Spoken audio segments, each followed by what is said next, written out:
नमस्कार प्यारे मित्रों, जैसा आपने थंबनेल देखा होगा, आज का जो आपका टॉपिक रहने वाला है वैदिक काल रहने वाला है। आज हम वैदिक काल के बारे में बड़े विस्तार से समझेंगे, जिसमें से कई बार एग्जाम में क्वेश्चन आते रहे हैं।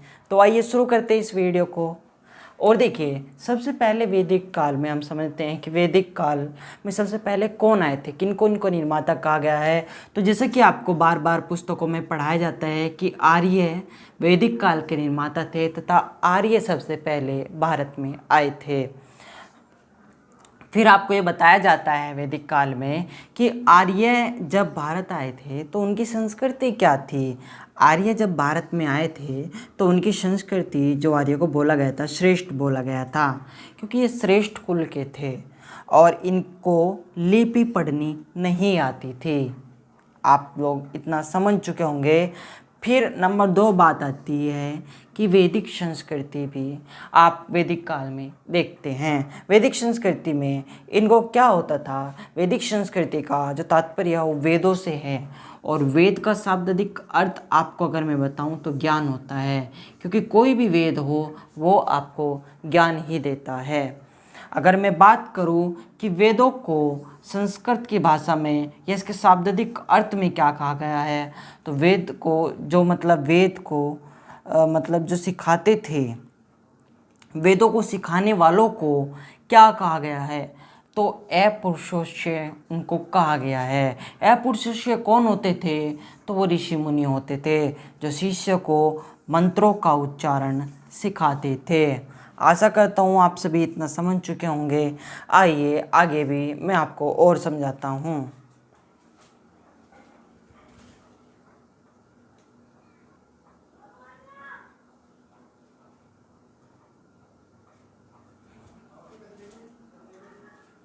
देखो दोस्तों, अगर वैदिक संस्कृति की मैं बात करूं कि वैदिक संस्कृति कैसी थी, तो मैं आप लोगों को बताना चाहूँगा जो वैदिक संस्कृति थी वो ग्रामीण थी। वैदिक संस्कृति जो थी वो ग्रामीण थी। वैदिक संस्कृति कैसी थी, आप लोग कॉपी में नोट कर लीजिए। एक तो इसमें नगरीय सभ्यता थी, मैं लिख भी रहा हूँ, नगरीय सभ्यता थी। और नंबर दूसरी बात, पहली बात नगरीय सभ्यता थी और दूसरी बात ग्रामीण संस्कृति थी। दूसरी बात ग्रामीण संस्कृति थी। तो ये दोनों बात आशा करता हूँ आप सभी नोट करेंगे कि वैदिक संस्कृति कैसी थी। पहली नगरीय सभ्यता और दूसरी ग्रामीण संस्कृति थी। और इसमें आपको एक और बात बता देता हूँ, आर्यों का आगमन कब हुआ, तो आर्यों का आगमन 1500 ईसा पूर्व हुआ। याद रहेगा इतना, कई बार क्वेश्चन पेपर में बनते रहे हैं। तो चलिए आगे बढ़ते हैं।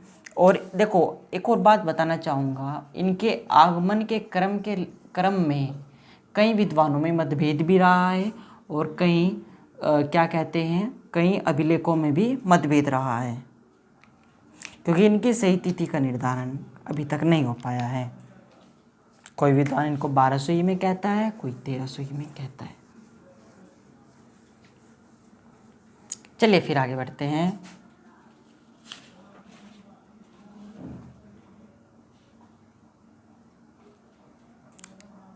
देखिए, वैदिक काल को आप 2 भागों में भी पढ़ते हैं। वैदिक काल को आप 2 भागों में भी पढ़ते हैं। पहला आ जाता है आपका त्रिवैदिक काल और दूसरा आ जाता है आपका उत्तर वैदिक काल। त्रिवैदिक काल और नंबर दूसरा आ जाता है आपका उत्तर वैदिक काल। नंबर 2 पे आ जाता है आपका उत्तर वैदिक काल।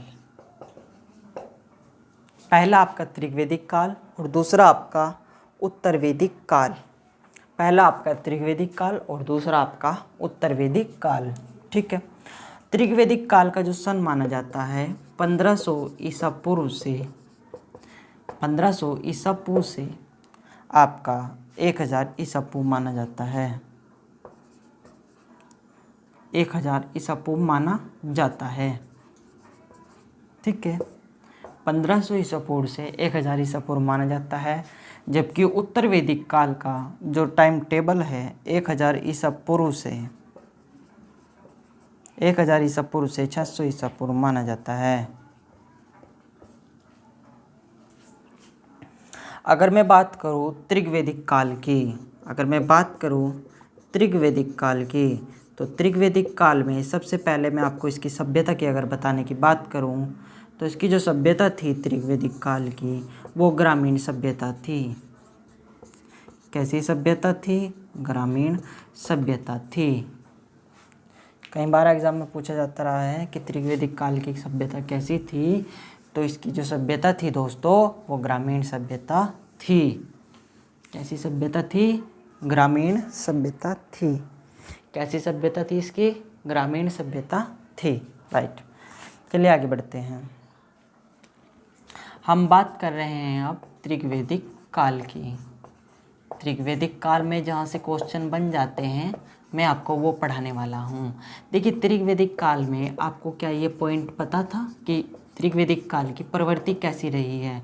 अगर मैं इसकी प्रवृत्ति की बात करूँ तो इसकी प्रवृत्ति घुमक्कड़ रही है, और नंबर तो इसमें व्यक्ति को ज़्यादा घूमकर भ्रमण करने का अत्यधिक शौक था।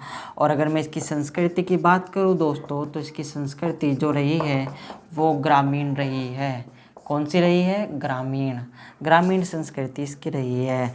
अगर किसी भी संस्कृति की ग्रामीण प्रवृत्ति रहेगी तो एक बात मैं आपको सिखा देता हूँ कि उस व्यक्ति को कृषि करने का ज़्यादा शौक होगा, क्योंकि ग्रामीण संस्कृति थी तो ऐसा आशा करता हूँ कि कृषि भी वहाँ पर आप लोगों को समझ में आया होगा कि कृषि भी वहाँ पर बहुत अच्छी थी, मतलब स्थिर थी। अगर सही बात है कि कृषि का वहाँ पर विकास तेज था। मैं इसको ऐसे लिख देता हूँ, कृषि का वहाँ पर विकास तेज था, क्योंकि इस यह संस्कृति कौन सी थी? यह संस्कृति ग्रामीण थी, इसी वजह से संस्कृति का विकास वहाँ पर तेज था। चलिए फिर आगे बढ़ते हैं और आगे मैं आपको बता देता हूँ। देखो अट्रैक्ट मैं यहीं पे रखूँगा, संस्कृति से ही मैं आपको ये समझाऊँगा, आप इस बात को देखना। संस्कृति से ही मैं आपको ये सिखाऊँगा और ये त्रिगवेदिक काल बड़ी आसान भाषा में मैं आपको समझाऊँगा। देखिए त्रिगवेदिक काल का आप एक महत्वपूर्ण जड़ पकड़ लीजिए कि कृषि। देखो ये मैं आपको इस प्रकार पढ़ा रहा हूँ कि आपको आने वाले एग्जाम में क्लियर हो जाए, और ऐसा आपको कोई भी चैनल नहीं पढ़ा पाएगा। देखो कृषि में मैं 3 पॉइंट निकाल रहा हूँ। पहला पॉइंट आता है आपका खेती, आप जैसे कृषि से खेती से जुड़ा होता है। दूसरा आपका आता है पशुपालन, और तीसरा आता है लोहे का प्रयोग, और चौथा आपका आता है कृषि से जुड़ा हुआ बैल, ठीक है, और पांचवा आता है आपका गाय, ठीक है। अब देखिए इसको हम कैसे समझ सकते हैं। देखिए खेती ऐसा माना जाता है कि कृषि से मतलब खेती का इसमें विकास मतलब तेज हो गया, क्योंकि कृषि से त्रिगवेदिक काल में मतलब विकास तेज हो गया। अगर खेती तेज हो गई तो खेती किसके लिए नॉर्मल व्यक्ति करता है? अगर आज के समय में देखा जाए तो खेती किसके लिए कर रहे हैं? पशुपालन के लिए। तो अगर खेती 100% वृद्धि उस समय हो रही थी तो पशुपालन में भी वो 100% वृद्धि हो रही थी, तभी खेती की जा रही थी। और जब पशुपालन में वृद्धि हो रही थी तो खेतों को जोतने के लिए आप ही मुझे बताइए, नॉर्मल स्टूडेंट, खेतों को जोतने के लिए क्या चाहिए होता है? हल को चलाने के लिए क्या चाहिए होता है? बैल। तो बैल जैसे यहाँ पे लिखा है मैंने, बैल का उस समय सर्वाधिक प्रयोग हुआ और लोहे का प्रचुर मात्रा में प्रयोग हुआ, ठीक है, ऐसी बात कही गई है। और उत्तर वैदिक काल में चल करके लोहे का प्रयोग अत्यधिक बढ़ गया। और गाय का आपको पता है दुग्ध उत्पादन, क्योंकि दुग्ध इनका एक आय का प्रमुख स्रोत था, ये भी याद रखिएगा, आय का प्रमुख स्रोत था। आप समझ चुके होंगे कि दुग्ध जो था वो आय का इनका प्रमुख स्रोत था, ठीक है। और देखो त्रिवेदिक काल जब हम पढ़ रहे हैं तो इसमें सबसे पवित्र ग्रंथ भी इनका माना जाता है, वो भी मैं आपको बताऊंगा सबसे पवित्र ग्रंथ। तो चलिए इतना आप लोगों ने नोट कर